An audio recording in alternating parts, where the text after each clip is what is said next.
So McFarlane Wave 7 finally arrives. I know a lot of us are waiting for the bundle with the ships, and finally it showed up yesterday, so really excited to go through and review this wave. I'd already purchased a couple of the figures separately prior to this, but finally got the entire group. So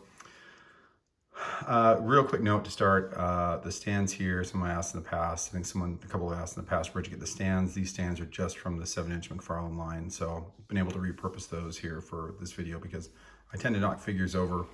I will remove a couple of them throughout here probably so we can compare them to a couple of other figures in the original line. But so here to start, we have Gold Superman. So this figure has a long history going back to the Toyota research, and this could have been a possibility for a fourth wave, this Gold Superman. This is using kind of this Wave 1 sculpt, probably the best of the bulkier sculpts that were made in the first couple of waves, but I expect this will get retired at some point. Superman will be slightly resized to fit in with the rest of the line. He's still quite a bit taller than everybody else. Should be about 6'3", and really now is about 6'5", 6'6", 6'7" if he towers over everyone. So, but overall good paint detail. The yellow elements, the accents within the S and on the belt makes sense, and just jump out a little bit more. But like and enjoy this figure, and kind of fun to get as a throwback to the old line.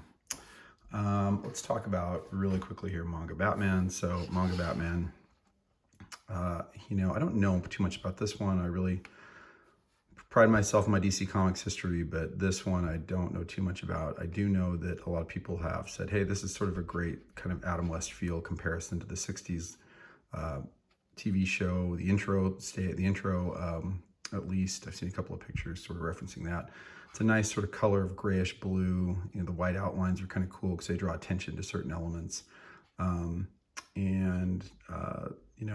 like this figure just in the sense that it has the cool color scheme, but again, using kind of that bad Wave 1 sculpt.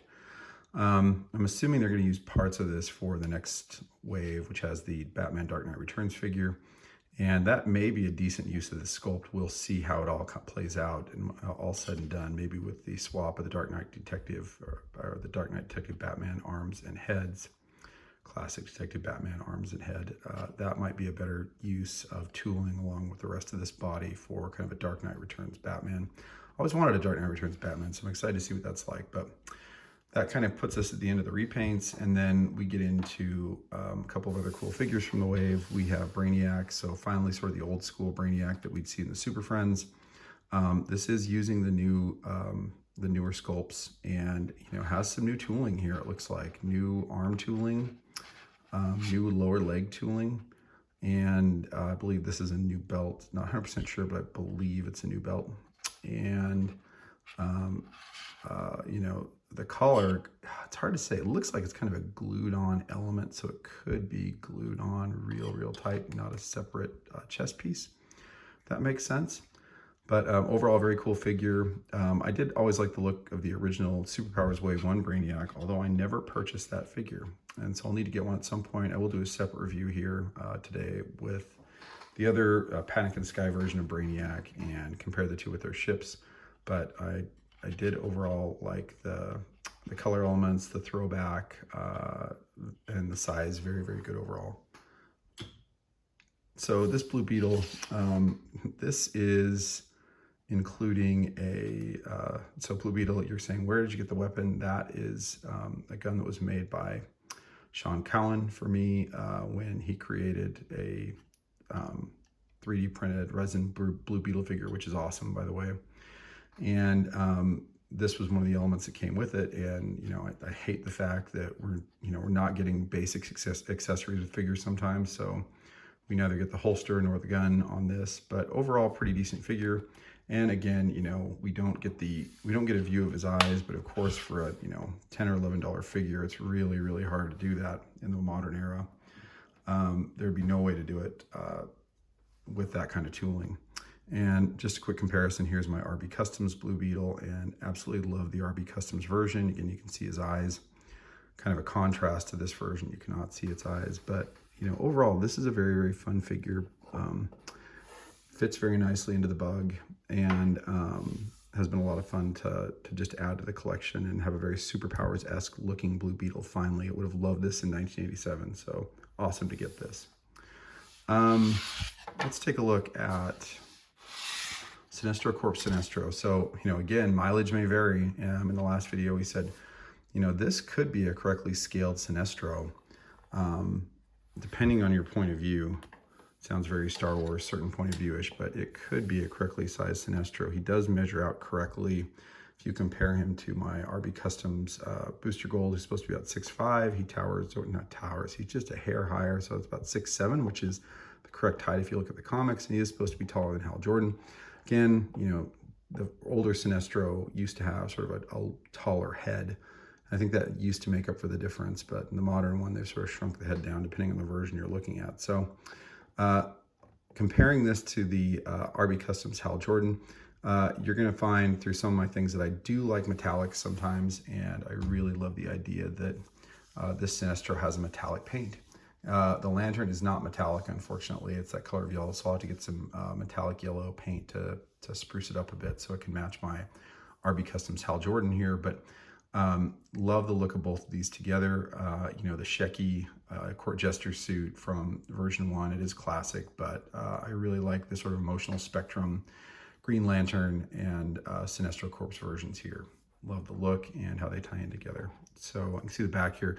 The one thing I don't love is, I'll talk about this for a second. The one thing I don't love is the belt. And I know they try to make the belt element and then make it pretend like it disappears, but it just doesn't work for some reason, and probably would have been better sort of painting it on, the yellow sort of belt wrapping around you, if that makes sense.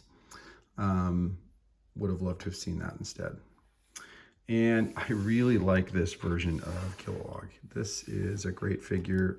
Looks like for the most part, I think this is all new tooling actually, even over Darkseid. This is completely new tooling.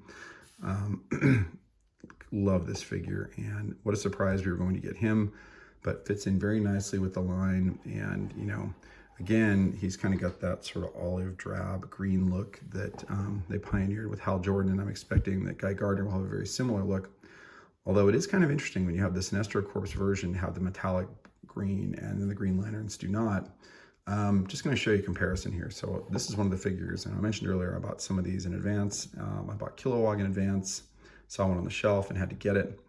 And then I promptly repainted him with some emerald metallic paint that is similar. It's actually the same paint that RB Customs uses on the Hal Jordan figure. And I just love how this figure jumps. Ron Bella from RB Customs said, it looks like a true galactic police force when they have the metallic green on them, and I think that's true.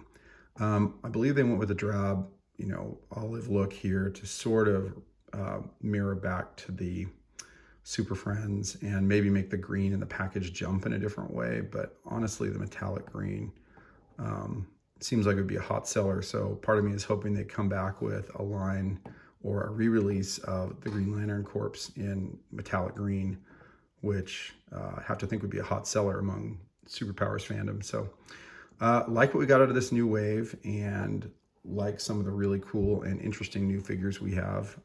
Kilowog's awesome. Blue Beetle, it's great to get. Brainiac, it's amazing we have a throwback Brainiac.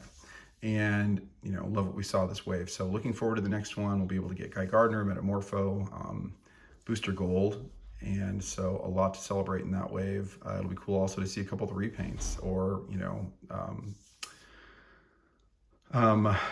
cobbled together versions, kit bashed versions, like if you do the Dark Knight Returns Batman, and we'll see a repaint of Black Manta. So really excited to see that, and hope we all get to see this soon. So have a great day.